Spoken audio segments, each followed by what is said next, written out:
Andrew Tate's got Bugattis, and we've got this. That's right, there was another update to the console edition of Rust, and like all updates, some things went wrong, and we got some very annoying bugs, like what you see on the screen, but we also got a litany of amazing changes, and for a lot of people on last gen, they are saying that the game does run faster. So let's get into this Rust console update, specifically update 1.50 and the patch notes.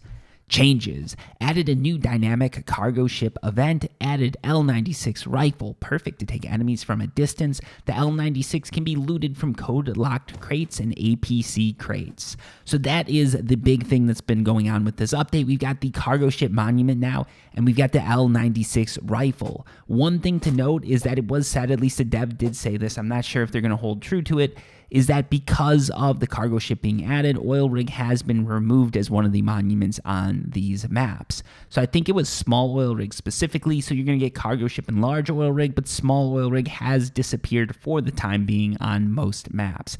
I think some maps do have small Oil Rig in lieu of large, and I think there's a few that might have both, but I believe that's a bug. Anyways, let's keep going. They said the reason for this was memory issues, by the way. Anyways, let's keep going. Items. Code lock crates now show bullet holes when you shoot at them. Equipping a beanie hat will no longer makes that's a spelling mistake. Equipping a beanie hat no longer makes your player model go bald. Fixed a bug that could cause door locks to disappear. The doors would stay locked. Fixed a bug with deployable repair bench that allowed multiple players to use it at the same time. Fixed being able to access both sides of the Dropbox from the storage side. And I have had reports that the Dropbox is still slightly bugged. So any of you looking to make a base using a Dropbox, I'd be very weary of using it still. Fixed being unable to retrieve objects thrown or shot at the reactive target. Fixed building plan previews so they no longer get darker at nighttime or turn invisible when in contact with water. Building plans are now transparent again. Fixed part of the armored/sheet metal triangle roof disappearing from a distance. Fixed shadows fading out too early on chairs, wood boxes, workbenches, and research table. Improved sheet metal building block textures. That's a big one, of course. Not really. Fixed sheet metal items showing wooden textures. Fixed texture issues on the metal shop front after placing it on upgraded foundations. Fixed the miner's hat and candle hat not displaying stat changes when they are highlighted in the inventory. Glove models will no longer be seen floating on player shadows. Increase the amount of vision you have while wearing the heavy plate helmet. It's still not viable for anything other than defending. Items can no longer be placed in the middle of a doorway. Items thrown at chain link fences and chain link fence gates no longer disappear in the void. Light cast by campfires can no longer be seen from the opposite side of walls.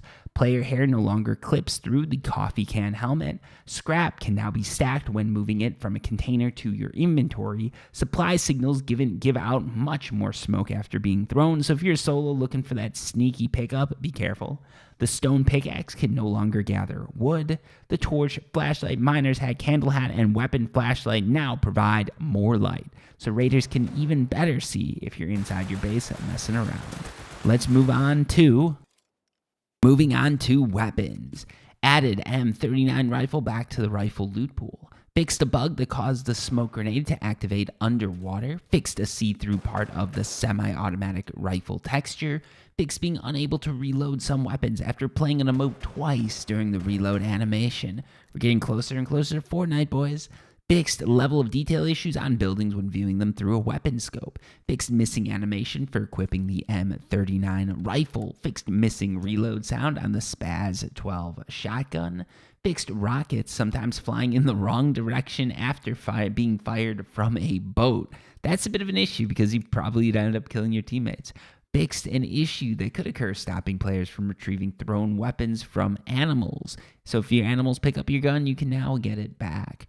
Fixed the collisions on the 40mm smoke grenade used with the multiple grenade launcher. Fixed timed explosive charges hovering over wood and sulfur collectibles when thrown at them. Who is wasting their explosive charges throwing them at wood and sulfur collectibles? That's what we're calling them. We're not calling them resources. We're calling them collectibles. This opens the door to calling gunpowder DLC.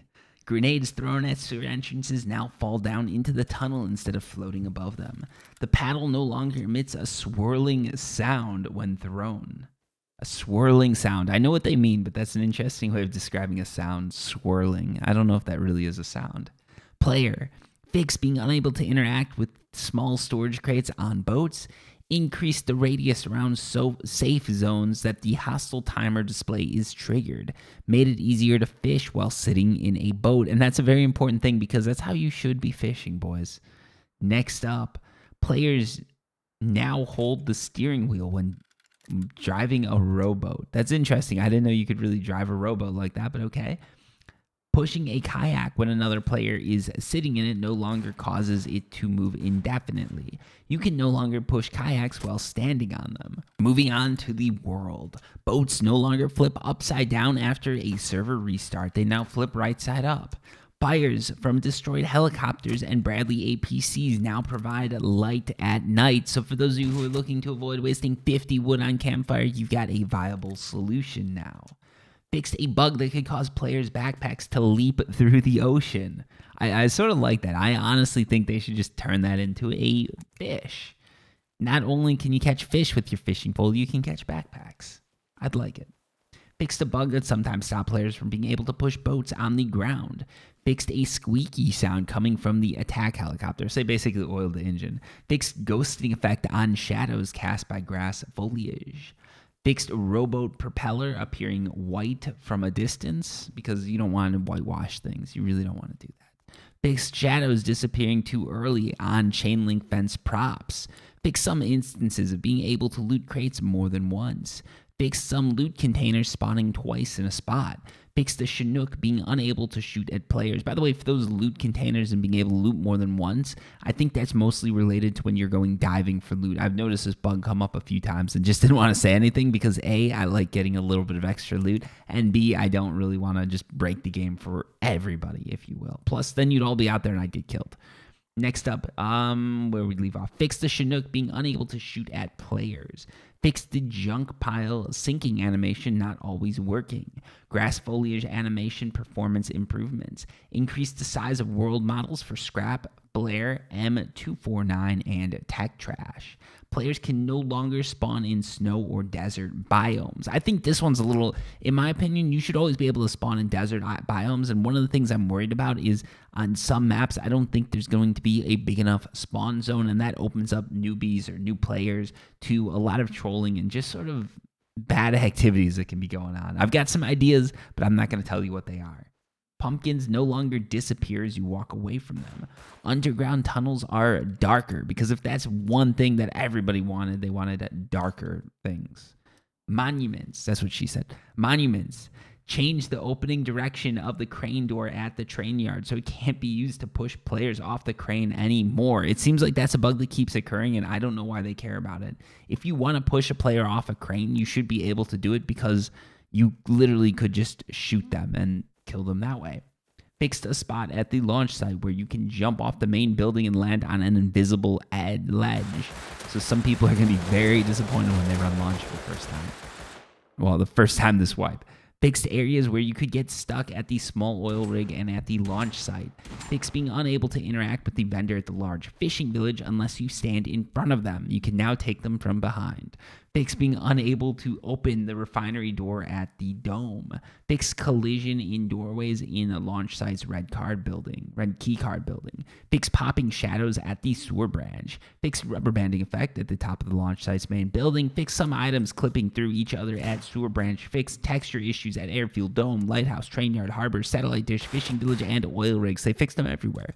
Fixed visual issues on swamp water at the bandit camp. Grenades can now be thrown through the broken windows on the launch site's main building. Increased the no-build zone around the bandit camp and outpost. Lights at the oil rig are no longer affected by player flashlights. Restored an invisible crane inside the launch site's main building. It's always great to get those invisible cranes fixed. The crane ladders at small oil rig can now be climbed. So that's actually something to take note of because if you're at small oil rig and a lot of players won't realize these ladders are there, you can use them to your advantage to get the jump on people. They won't necessarily be looking there right off the bat and you can sort of sneak in there and maybe get behind some teams that are bigger than you and take them out. Updated outpost layout. I'm very curious how that looks. Wall lamps at the launch site no longer disappear as you walk away from them.